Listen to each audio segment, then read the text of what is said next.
మహాభారతం సులభ శైలిలో ద్రౌపది శపథం. ఆ అంత దారుణం జరుగుతూ ఉంటే నేను ఇక్కడనే ఉన్నానా? అయ్యో, భీష్మదేవునికే కోపం వచ్చిందా? ఆ మహాత్ముడు అలక వహిస్తే ఇంకేమైనా ఉందా? కౌరవ రాజలక్ష్మి ఆ మహాత్ముని చల్లని చూపు లేకపోతే ఒక్క క్షణమైనా స్థిరమై ఉండగలదా? ఓరి దుర్యోధన, ఎంత పని చేశావురా కులద్రోహి! దుశ్శాసన, ఎంత ఘోర పాపం చేశావురా పాపాత్ముడా! కర్ణ, నా కొడుకులందరూ కూడా చల్లగా బ్రతకకుండా నువ్వెక్కడ దాపురించావురా పాపిష్టి జన్ముడా! శకుని, నీ సహోదరి కుమారులకు నువ్వు చేసే మంచి ఇదటరా దుర్మార్గుడా అని తన దౌర్భాగ్యాన్ని నిందించుకొని భీష్మ కోపాన్ని స్మరించుకొని దుష్ట చతుష్టయాన్ని దూషించి అంతకంతకు దుఃఖం పెళ్ళుబుకుతుంటే మళ్ళీ ఇలా అన్నాడు ధృతరాష్ట్రుడు. నాయనా ధర్మరాజా, భీమార్జున నకుల సహదేవులారా, కుమారులారా, ఇటు రండి తండ్రి. అమ్మ పాంచాల రాజపుత్రి, చంద్రవంశ దీపమై వెలసిన తల్లి, ఒకసారి ఇలా రావమ్మా అని రెండు చేతులు చాచి ప్రియము, నయము, భయము, దుఃఖము పెనవేసుకున్న గొంతు గద్గదంగా తడబడుతూ ఉంటే ఆవేదనతో శిరస్సు ఊగిస్తూ అన్నాడు.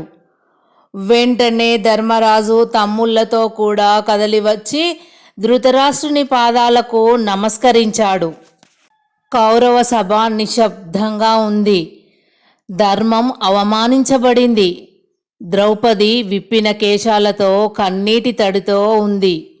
కానీ అచంచలమైన ధైర్యంతో సభను ఉద్దేశించి ఇలా మాట్లాడుతోంది. ఈ సభలో ధర్మం మౌనమై నిలిచింది. న్యాయం తలవంచింది. స్త్రీ గౌరవం అవమానించబడింది. దుశ్శాసన, నీవు నా కేశాలను పట్టుకొని ఈ సభలోకి ఈడ్చావు. ఈ అవమానాన్ని కాలం మరచిపోదు. ఈ విప్పిన కేశాలను నేను మళ్ళీ ముడివేయను.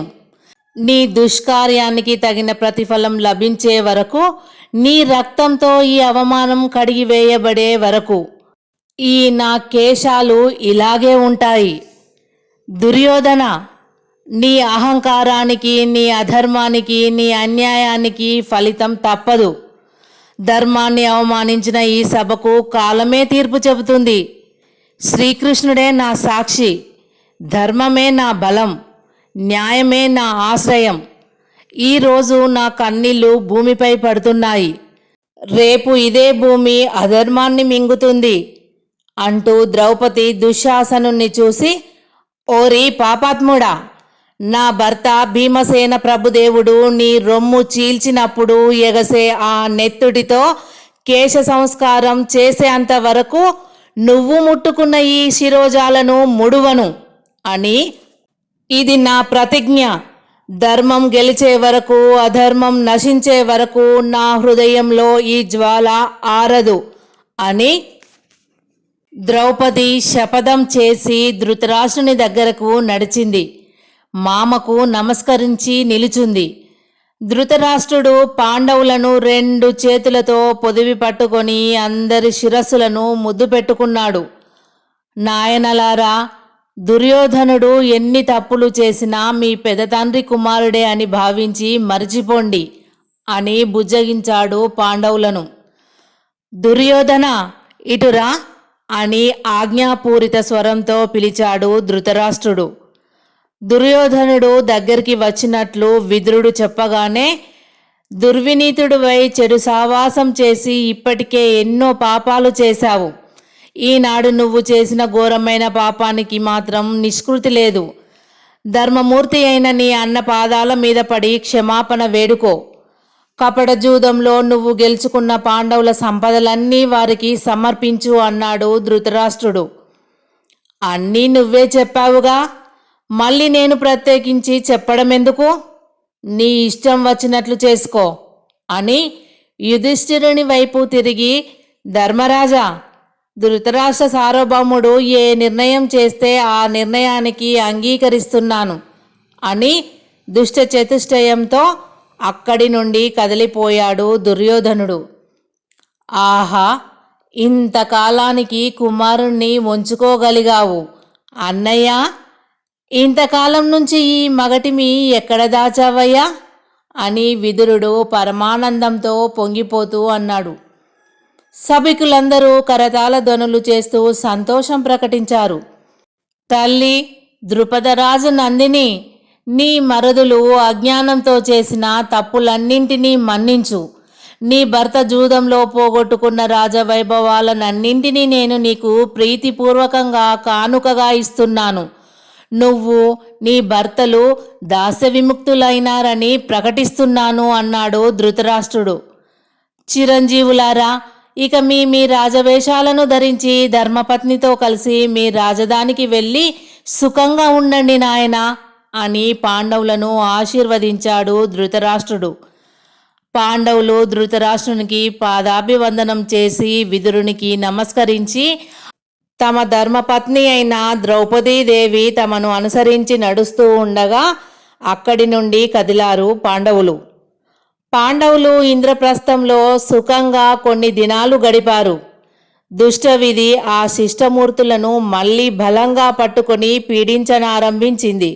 మత్సరగ్రస్తుడైన దుర్యోధనుడు తండ్రిని మళ్ళీ బ్రతిమాలి ప్రాణత్యాగం చేస్తానని భయపెట్టి కర్ణశకుని దుశ్శాసనులతో ఒప్పించి చివరకు ఆ గ్రుడ్డిరాజు మనసును తన వైపు తిప్పుకొని ఉత్సవం నెపం పెట్టి పాండవులను తీసుకొని రమ్మని మళ్ళీ విదురుడిని పంపించాడు. పెద్ద తండ్రి మాటను ఎప్పుడూ గౌరవించే ధర్మరాజు తమ్ముళ్లను వెంటబెట్టుకొని తల్లితో భార్యతో కలిసి సపరివారుడై హస్తినాపురం వచ్చాడు. పెద్దలైన ద్రోణాచార్యులను సేవిస్తూ వారి ప్రేమాదరాలను మరింత చూరగొంటూ 2 దినాలు హస్తినాపురంలో గడిపారు. ఆ సమయంలో కపటాత్ముడైన దుర్యోధనుడు తన తమ్ముళ్ళందరితో కలిసి ధర్మరాజును ప్రత్యేకంగా పూజించాడు. ప్రేమ తప్ప ద్వేషమే ఎరగని ధర్మరాజు ఆ దుష్టుని ధూర్త వినయాలు నిజమేనని నమ్మి ఇంతకాలానికి అతనిలో పరివర్తన కలిగి తనను సోదర ప్రేమతో గౌరవిస్తున్నందుకు చాలా మురిసిపోయాడు ధర్మరాజు. భీముడు తమ పట్టణానికి వెళ్ళాలని అర్జునుని తొందరపెట్టాడు. అన్నను నొప్పించవద్దని, ఆయన బయలుదేరినప్పుడే అనుసరించుట తమ కర్తవ్యమని అర్జునుడు భీమసేనునికి ఓర్పును బోధించాడు.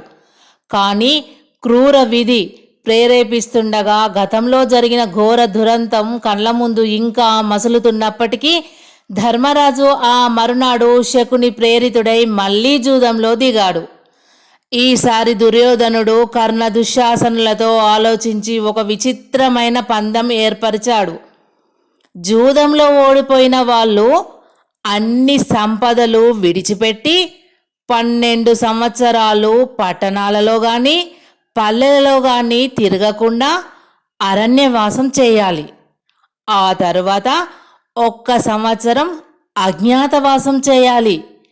ఆ అజ్ఞాతవాస కాలంలో ఓడిపోయిన వారు గెలిచిన వారి చేత గుర్తించబడి బయలుపరచబడితే మళ్ళీ 12 సంవత్సరములు అరణ్యవాసము, 1 సంవత్సరము అజ్ఞాతవాసము చేయాలి అని నిబంధన పెట్టాడు.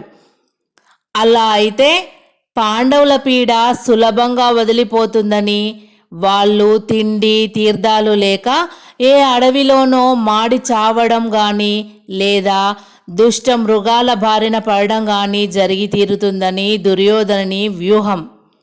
ఒకవేళ అలా కాకుండా సుఖంగా అరణ్యవాసం చేస్తూ ఉంటే తాను ఎవ్వరికీ తెలియకుండా రహస్యంగా సేనలను కదిలించుకొని పోయి వారిని అంతం చేయవచ్చు, లేదా అజ్ఞాతవాస కాలంలో తిరిగి బయలుపరిచి మళ్ళీ అరణ్యాలకే పంపించవచ్చు అని దుష్ట ఆలోచనను చేశాడు.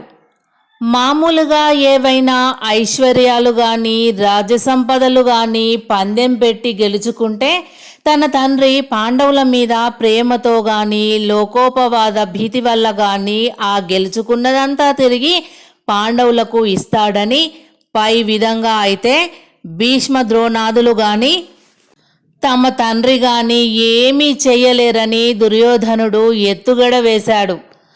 భీమసేనుడు వారిస్తున్నా కూడా వినకుండా ధర్మరాజు శకునితో జూదానికి మళ్ళీ తలపడ్డాడు.